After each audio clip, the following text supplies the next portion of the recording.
ಇದು ಶ್ರೀ ಕ್ಷೇತ್ರ ಶಿವಶೈಲ ತಪೋವನ.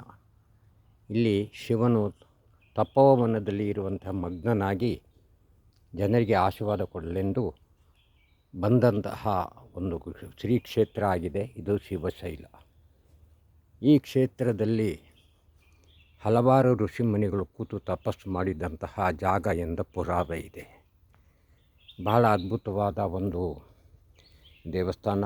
ಇದು ಊರ ಹೊರಗೆ ಇದೆ ಆದರೆ ಇಲ್ಲಿ ಸಿಗುವಂತಹ ಮನಸ್ಸಿಗೆ ನೆಮ್ಮದಿ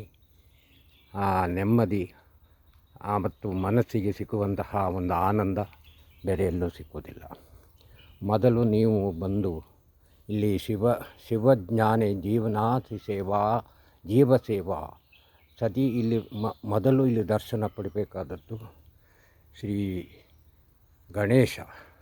ಗಣೇಶನ ನಂತರ ಇಲ್ಲಿ ಕಾಲಭೈರವ ದರ್ಶನ ಮಾಡಿ ಅನಂತರ ಶಿವನ ದೇವಸ್ಥಾನಕ್ಕೆ ಬರುವಂಥದ್ದು.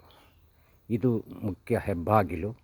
ಈ ದೇವಸ್ಥಾನದಲ್ಲಿ ಆರಾಧಿಸುತ್ತಿರುವರು ಶ್ರೀ ಮಲ್ಲಿಕಾರ್ಜುನ, ಅಂದರೆ ಶ್ರೀ ಶಿವನೇ ಪರಮಾತ್ಮ, ಶ್ರೀ ಚಂದ್ರಮೌಳೇಶ್ವರ. ಇದು ಯಾಗ ಮಂದಿರ. ಇಲ್ಲಿ ಎಲ್ಲ ಹವನ ಮತ್ತು ಹೋಮಗಳು ನಡೆಯುವಂತಹ ಒಂದು ಸುಂದರವಾದ ಈ ಶಾಲೆಯಲ್ಲಿ ಎಲ್ಲ ಹೋಮಗಳು ಇಲ್ಲಿ ನಡೆಯುತ್ತದೆ. ಆನಂತರ ದೊಡ್ಡ ಆಲದ ಮರ ಇದೆ. ಇದಕ್ಕೆ ಒಂದು ಸಾಧಾರಣ ಅಂತ ಹೇಳಿದ್ರೆ ಒಂದು 500 ವರ್ಷ ಆಗಿರ್ಬೋದು. ಈ ತಪೋವನ ಇಲ್ಲಿ ಇದಕ್ಕೆ ಮುಖ್ಯವಾಗಿ ಜನರಿಗೆ ಆಕರ್ಷಣೆ ಆಗಿರುವಂತಹ ಜಾಗ. ಇಲ್ಲಿ ಶ್ರೀ ಗಣೇಶ, ಬುದ್ಧ, ಬಸವಣ್ಣ, ಶ್ರೀಕೃಷ್ಣ ಎಲ್ಲರೂ ಆಗಿದೆ. ಈ ತಾಯಿ ಕಾಮಾಕ್ಷಮ್ಮ ತಾಯಿ ಇಲ್ಲಿ ನೆಲೆ ನೋಡಿದ್ದಾರೆ. ಚಂದ್ರಮೌಳೇಶ್ವರನ ಜೊತೆಯಲ್ಲಿರುವಂತಹ ಕಾಮಾಕ್ಷಿ ತಾಯಿ, ಕಾಮಾಕ್ಷಮ್ಮ ಅಂತ ಹೇಳೋದು. ಕಂಚಿ ಕಾಮಾಕ್ಷಿ ಅಂತ ಹೇಳ್ತೀವಲ್ಲ, ಅದೇ ಇದು ಕಾಮಾಕ್ಷಮ್ಮ. ಇಲ್ಲಿ ಬೀಗ ತಂದಿದ್ಯಾ? ಅಲ್ಲೇ ಐತಲ್ಲಗೆ ತಗೊಳ್ಳಿಲ್ಲ ನೀನು. ಶಿವಾಯ, ಓಂ ಶಿವಾಯ. ಹಾಗೆ ನಮಸ್ಕಾರ ಮಾಡ್ತೀಯಾ? ಓಂ ಚಂದ್ರಮೌಳೇಶ್ವರ ನಮಃ. ಗರುಡಗಂಬ ದೇವಸ್ಥಾನವನ್ನು ಆಕರ್ಷಣೆ ತರಲು ಸಕಲ ಶಕ್ತಿಗಳ ಕೇಂದ್ರ ಗರುಡಗಂಬ. ಈ ಗರುಡಗಂಬ ಮತ್ತು ಶ್ರೀ ಚಂದ್ರಮೌಳೇಶ್ವರ ದೇವಸ್ಥಾನದ ಮುಖ್ಯ ದ್ವಾರ. ಶ್ರೀ ಚಂದ್ರಮೌಳೇಶ್ವರನ ದರ್ಶನ ಪಡೆದ ಶ್ರೀ ಚಂದ್ರಮೌಳೇಶ್ವರನು ಲಿಂಗ ಸಮೇತವಾಗಿ ಇಲ್ಲಿ ಸ್ಥಾಪಿತಗೊಂಡಿರುವ ಶ್ರೀ ಚಂದ್ರಮೌಳೇಶ್ವರ. ಚಂದ್ರಮೌಳೇಶ್ವರನು ಚಂದ್ರನಿಗೆ ಅಧಿಪತಿಯಾಗಿರುವಂಥವನು ಈಶ್ವರ. ಇಲ್ಲಿ ನೋಡಿ, ಬಸವಣ್ಣನವರು ಶಿವನ ಮುಂದೆ ನಂದಿಯಾಗಿ ಕೂತಿದ್ದಾರೆ. ಇದು ಶ್ರೀ ಬಸವಣ್ಣ, ಇಲ್ಲ ನಂದೀಶ್ವರ. ಈ ಚಂದ್ರಮೌಳೇಶ್ವರನ ಮುಂದೆ ಅಮೃತಶಿಲೆಯಿಂದ ಸ್ಥಾಪಿಸಲ್ಪಟ್ಟ ಶಿವಲಿಂಗಗಳು ಇಲ್ಲಿದೆ.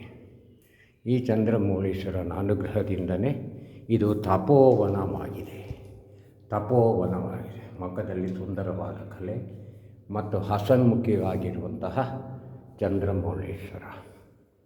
ಅನಂತರ ನಾವು ಇಲ್ಲಿ ಈ ಕ್ಷೇತ್ರದಲ್ಲಿ ನೆಲೆಗೊಂಡಿರುವಂತಹ ಸುಂದರವಾದ ವಿಗ್ರಹ ದಶಾವತಾರಗೊಂಡ ಮಹಾವಿಷ್ಣುವನ್ನು ನೋಡಬಹುದು.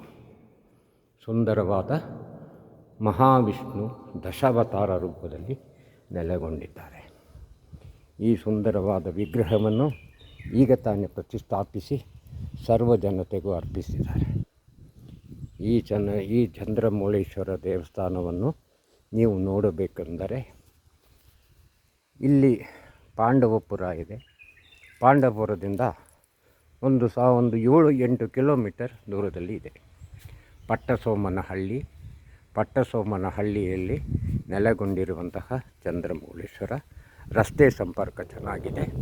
ಇದು ಭೈರವವನ, ಇದು ಕಾಲಭೈರವವನ.